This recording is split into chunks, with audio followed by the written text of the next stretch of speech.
जय हिंद बच्चों। आज की संस्कृत कक्षा में आप सभी का स्वागत है। आज की हमारी कक्षा का विषय है विद्यायाः महत्वम मधुर वचनानि, अर्थात विद्या का महत्व मधुर वचनों में। विद्या के महत्व को जानना हमारे जीवन में बहुत आवश्यक है, क्योंकि बिना विद्या के मनुष्य का मनुष्यता भी समाप्त हो जाती है और उसका जीवन पशु और पाषाण के समान हो जाता है। विद्याहीन मनुष्य समाज में सम्मान को नहीं प्राप्त करता है। अतएव विद्या हमारे जीवन के लिए अति आवश्यक है। तो आइए इस पाठ के अंतर्गत चलते हैं पहले श्लोक की तरफ।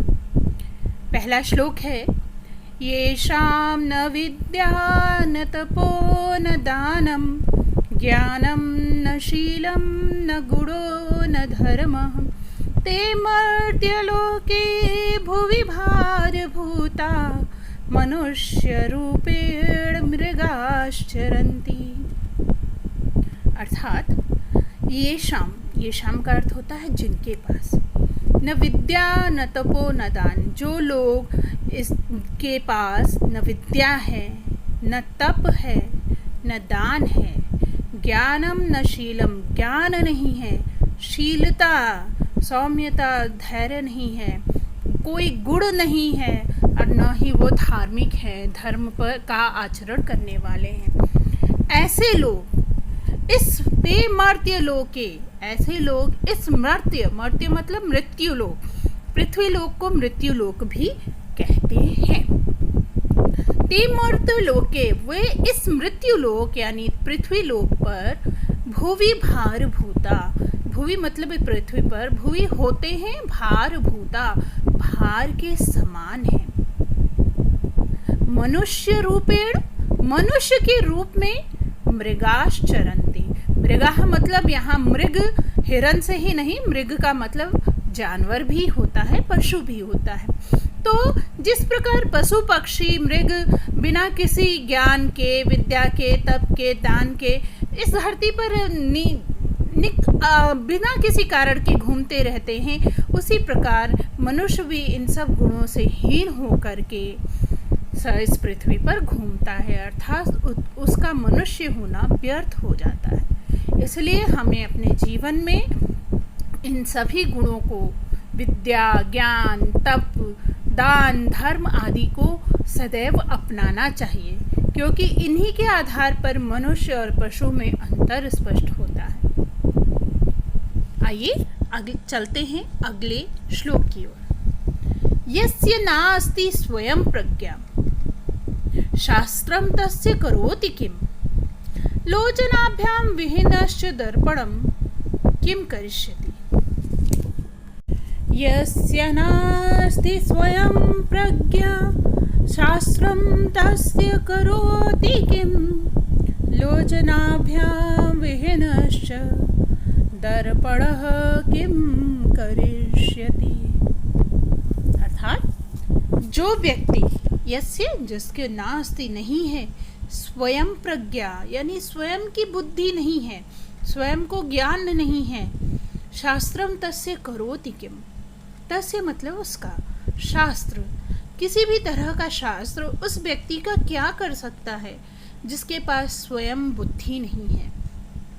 किसी भी शास्त्र आदि को जानने के लिए स्वयं की बुद्धि का होना अति आवश्यक है। अगर मनुष्य के पास स्वयं की बुद्धि नहीं है तो उसका शास्त्र भी कुछ नहीं कर सकता, या अर्थात पुस्तकें भी कुछ नहीं कर सकती, वो मात्र पुस्तक हो रह जाती हैं। उनका ज्ञान भी मनुष्य के किसी काम नहीं आता है जब तक कि वह अपनी बुद्धि को प्रयोग न करे। इसको समझाते हुए चाणक्य ने कहा है लोचनाभ्याम विहीनश्च, लोचन मतलब नेत्र, आँखों से, लोचनाभ्याम यहाँ द्विवचन में है, क्योंकि लोचनाभ्याम मतलब दोनों आँखें, तो दोनों आँखों से विहीनश्च, दोनों आँखों से विहीन व्यक्ति के लिए दर्पणः किम करिष्यति, जो जिनके पास दोनों आँखें ही नहीं है, अर्थात जो देख ही नहीं सकता है, उसके लिए दर्पण क्या करेगा। दर्पण अर्थात शीशा। तो जब व्यक्ति शीशे में स्वयं को देखता है तब उसे अपने गुण का पता चलता है। लेकिन अगर व्यक्ति के नेत्र ही नहीं है, आंखें ही नहीं है, तो वह उसके लिए दर्पण क्या कार्य करेगा। उसी प्रकार जिसके पास स्वयं प्रज्ञा, स्वयं की बुद्धि ही नहीं है, वो उसके लिए ये शास्त्र भी दर्पण के समान किसी कार्य के नहीं रह जाते हैं। अर्थात बुद्धिहीन व्यक्ति के लिए कोई भी ज्ञान की चीजें व्यर्थ हैं। आइए इसी क्रम में इस पाठ के तीसरे श्लोक की ओर चलते हैं। रूप यौवन संपन्ना विशाल कुल संभवाः विद्याहीना न शोभन्ते निर्गन्धायु किंशुका।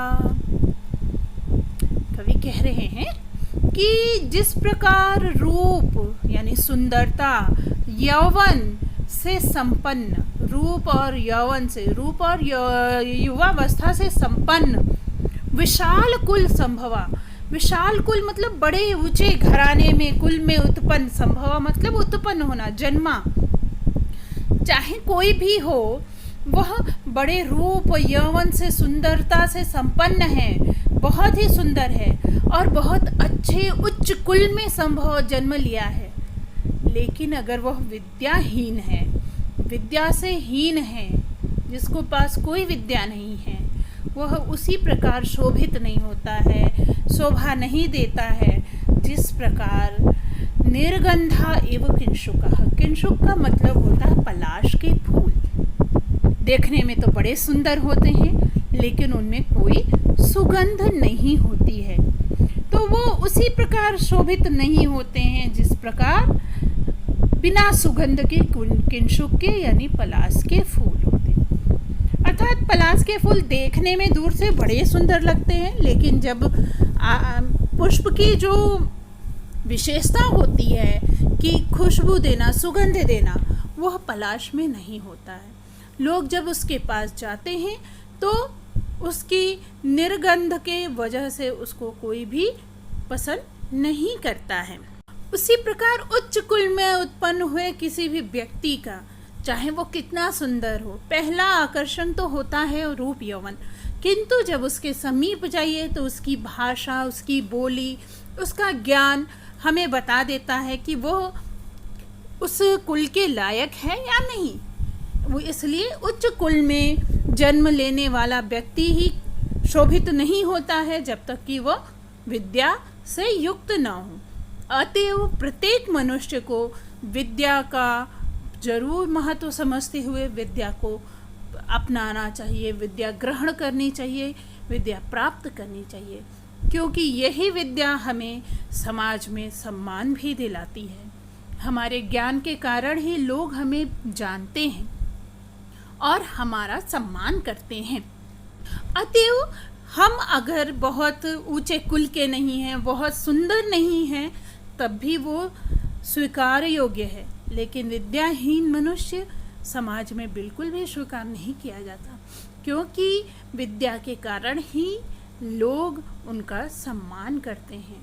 आज तक जितने भी महापुरुष हुए हैं इस धरती पर, वे सभी भले ही निर्धन रहे हों, सुंदर न रहे हों, लेकिन ज्ञान की खान रहे हैं, विद्या से युक्त रहे हैं, इसलिए वे समाज में शोभा को प्राप्त कर।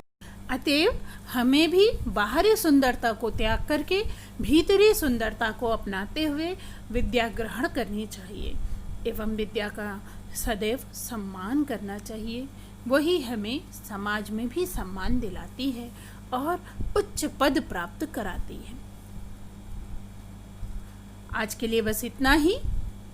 आशा है आपको सभी श्लोक अच्छी प्रकार से समझ में आ गए होंगे।